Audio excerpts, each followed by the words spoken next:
Et yo les gars, j'espère que vous allez bien. On se retrouve aujourd'hui pour une nouvelle vidéo. Aujourd'hui, la nouvelle vidéo, c'est la vidéo achat du mois de décembre. Je suis trop content de vous la faire.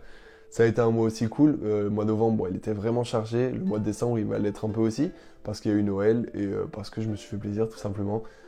En tout cas, voilà, je suis content de vous la faire et c'est parti pour les achats du mois de décembre 2021. Bon, voilà, je suis prêt. Ça a duré un peu de temps.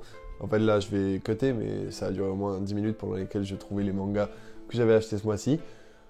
En tout cas, c'est parti. On va commencer très simplement chez Glénat Manga et on va voir ce qui s'est passé chez Glénat.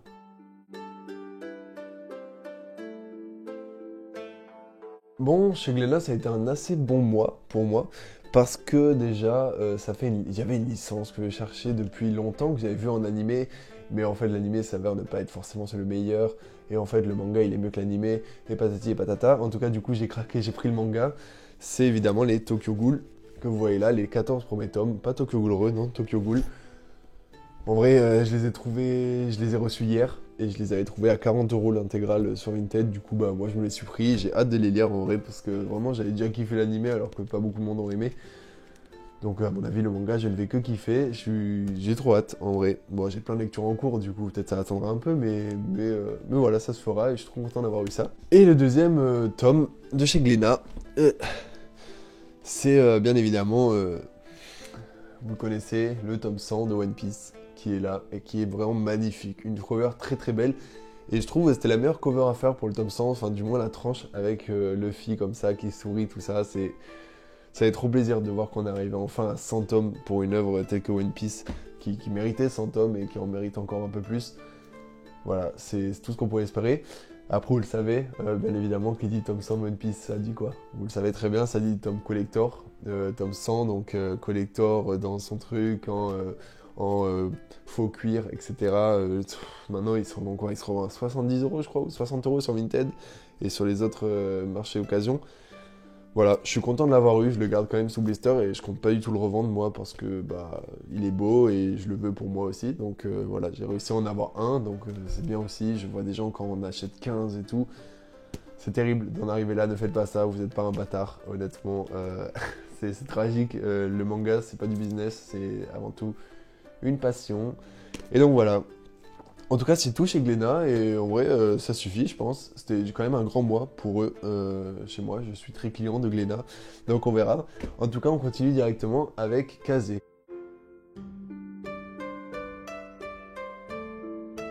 Chez Kazé, juste 2 tomes, donc des suites de manga. J'en ai pas acheté plus, honnêtement, et ça m'a suffi. Donc le tome 6 de Mashle. Toujours dans l'univers d'Harry Potter, hein. On continue avec une épreuve voilà, où il faut casser le cristaux, il faut trouver des clés, etc. En vrai, ça continue très bien l'œuvre. C'est vrai que bon, les 5 premiers tomes, je les étais enchaînés et tout, du coup j'étais vraiment à fond dans le truc. Là, je l'étais moins, mais il y a quand même des trucs qui me font vraiment marrer. Du coup, je kiffe cette œuvre, je la continuerai. Et voilà, les personnages sont cool. Et l'action est belle aussi, vraiment les combats sont sympas dans ce manga. Du coup voilà, si un jour vous hésitez à le prendre, bah, prenez-le, moi je vous le dis, du moins c'est mon avis. Prenez-le, ça vaut vraiment le coup. Pareil chez Kazé, on avait commencé avec le tome 1 de Kaiju numéro 8 qui avait fait meilleur démarrage du manga et tout machin. Bon, ça a été battu par One Piece, mais en tout cas maintenant le tome 2 de Kaiju numéro 8. Honnêtement, Kaiju numéro 8, je sais pas, là honnêtement j'ai pas mal kiffé ce tome là, vraiment c'était cool. Mais je pense que ça va un peu s'épuiser. Genre, je sais que c'est pas un manga. Et après, ça se trouve, j'ai vraiment tort de dire ça parce que j'ai pas lu les scans, seulement les 2 premiers tomes. Ça ne va pas rester dans le temps. Je pense que ça va faire son temps. Ça va faire une très grande hype si un jour ils font l'animé. Euh, c'est très bien, là, ils font beaucoup de ventes de manga et tout. Mais je pense pas que ça va réellement perdurer. Après, c'est vraiment un avis personnel, j'en sais rien du tout. J'espère en tout cas que vous kiffez autant que moi la lecture de ce manga. Et voilà, n'hésitez pas à me dire en commentaire ce que vous pensez de ce tome-là, qui a été aussi très très bon comme le tome 1. La cover est moins bien, par contre, je suis un peu déçu par la cover, mais ça c'est les goûts et les couleurs. On continue directement chez Kurokawa avec un seul tome, petit tome.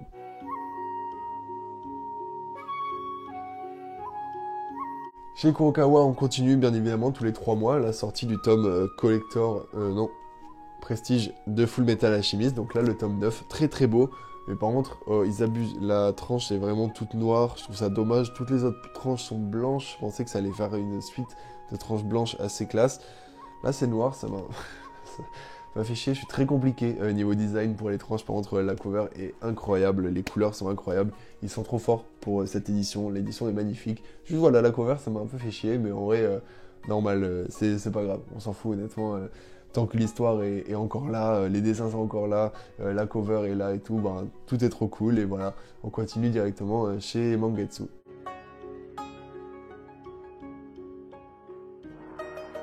La dernière fois, j'avais acheté les chefs-d'œuvre de Junji Ito, enfin du moins Tomie et Sensor, et là j'ai réellement acheté les chefs-d'œuvre de Junji Ito. Le livre s'appelle comme ça et c'est le tome 1. Voilà, une cover très spéciale, hein, réellement, elle fait flipper. Toujours une tranche aussi très belle, hein, c'est toujours un peu rayonnant et un peu... voilà, ça brille, et ça on aime bien quand ça brille. Le livre, c'est réellement designé comme un livre, hein, c'est toujours très dur sur le côté là, ça se plie pas, etc. C'est pas réellement format manga en tout cas, mais c'est super beau, et ça enchaîne très bien la collection, toujours avec un petit personnage là qui va faire une suite finalement de je ne sais plus combien de tomes chez Mangetsu. En tout cas voilà, un plaisir d'acheter ça, j'ai hâte de le lire aussi parce que je ne l'ai pas encore lu.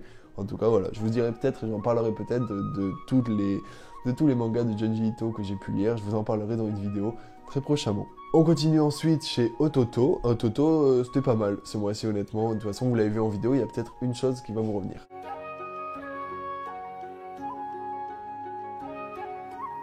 Chez Ototo, donc j'ai eu l'artbook de Made in Abyss, qui était magnifique. De toute façon, j'en ai fait une vidéo exprès. Si vous voulez mon avis dessus, vous allez voir la vidéo. Honnêtement, elle est super cool.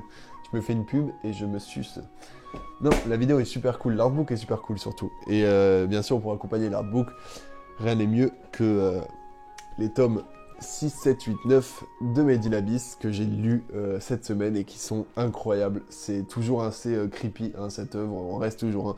C'est toujours des gosses, mais c'est toujours aussi effrayant. Je m'attendais à ce que en 4 tomes, peut-être qu'on passe encore quelques étages et tout. Finalement, on reste vraiment dans un étage qui va être adapté en animé cette année. Trop content aussi, je regarderai l'animé que j'ai vraiment adoré la saison 1 et le film. En tout cas, voilà, là, on a les 4 prochains tomes et le tome 10 sort bientôt en début d'année 2022. En tout cas, voilà, un gros plaisir d'avoir pu continuer cette œuvre à travers le manga qui a des dessins très spécifiques et un univers très spécifique. C'est très bien, je vous recommande à tout le monde ce manga. Pour faire on fait un petit aller-retour chez Kiyun, très rapide. Il y a eu juste la sortie du tome 12 de Jujutsu Kaisen, qui a été très bon aussi. Jujutsu Kaisen, là, à ce qui paraît, on rentre dans des arcs qui sont vraiment importants. Donc là, on continue le drame de Shibuya, donc c'est le nom du titre, le nom du livre. Le drame de Shibuya, Nécromancie, pardon. Je sais pas pourquoi ce personnage est là, je crois qu'il n'est même pas dans le tome.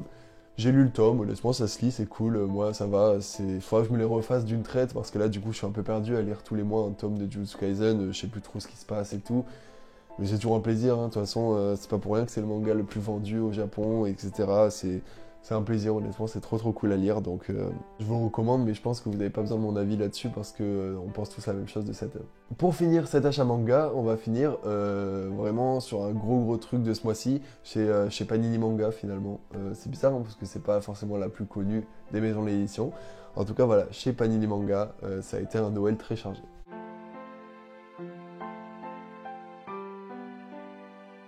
On commence directement avec les 4 premiers tomes de Eden. Voilà, j'espère que vous les voyez bien. Oui, normalement c'est bon.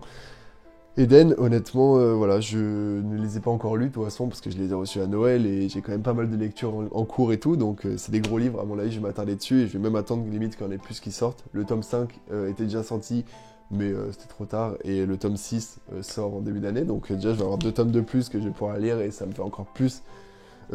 ça va encore plus m'intégrer dans l'histoire. J'ai hâte de les lire. Déjà, rien que les covers et les tranches, honnêtement, me donnent trop envie. Sans Panini Manga, ils sont trop forts là-dessus. Et normalement, quand vous voyez des tranches comme ça de couleurs chez Panini Manga, ça vous fait penser à un autre truc. Parce que, en fait, Eden, c'est pas tout ce que j'ai eu de chez Panini Manga comme édition comme ça. Et évidemment, vous connaissez le prochain, c'est 20th Century Boy. Donc voilà, je vous les présente à vous, les 20th Century Boy. Ils sont magnifiques. Honnêtement, les livres sont magnifiques, sont hyper beaux, genre vraiment. Et en plus de ça, j'ai commencé la lecture quand même, j'étais impatient, mais après avoir ouvert le cadeau, vraiment à Noël, ma famille elle parlait de je sais pas quoi, du coup moi je me suis dit allez, après, au lieu d'écouter leur débat politique, moi je vais peut-être me commencer cette œuvre, et en fait j'utilise bien le mot œuvre, parce que c'est magnifique, c'est trop bien. Pour l'instant je suis à la moitié du tome 1 de l'édition Prestige, et Et en fait, c'est trop cool. Vraiment, les mystères sont incroyables. Tu comprends rien. Et à la fois, le flashback, tout ça, pareil, un développement de personnage qui est vraiment incroyable. Ça fait trop plaisir à lire. Donc, bien sûr, il y a les 2 premiers tomes là aussi. Mais, oups, il y a les 3 prochains qui sont là. Donc, tome 3, 4, 5. Et qui vont faire une fresque avec marqué 20th Century Boy. Donc, ça, c'est trop bien. Mais aussi, les tomes 6 à 10 qui sont là aussi. C'est lourd. En tout cas, voilà, c'est un gros plaisir. J'ai trop hâte de le lire, vraiment. Déjà que j'avais vraiment envie de les lire en lisant plus tôt de Naoki Urasawa. Ça m'avait encore plus donné envie de lire des œuvres de cet auteur-là. Donc, trop content. En plus, il y a Monster et tout. Honnêtement, trop kiffant. Et c'est tout, je crois, pour ce mois de décembre, qui a été quand même assez chargé, parce qu'il n'y a pas beaucoup de mangas, mais il y a des gros tomes, des artbooks et tout. Et en vrai, ça coûte déjà pas mal. En tout cas, voilà, j'espère que la vidéo vous aura plu. Donc, toujours dans ce nouveau décor, avec cette nouvelle qualité, ce nouveau son et tout. Je suis trop content de vous partager ça. J'espère que ça vous aura plu. N'hésitez pas à me dire ce que vous avez vu comme cadeau, si vous avez eu des mangas en tout cas. N'hésitez pas à me le dire en commentaire. N'hésitez pas à vous donner des avis sur les licences que j'ai eues. Peut-être même me hyper encore plus pour les lire. Ça me fera trop plaisir. En tout cas, voilà, on se retrouve la semaine prochaine pour une nouvelle vidéo. Ciao!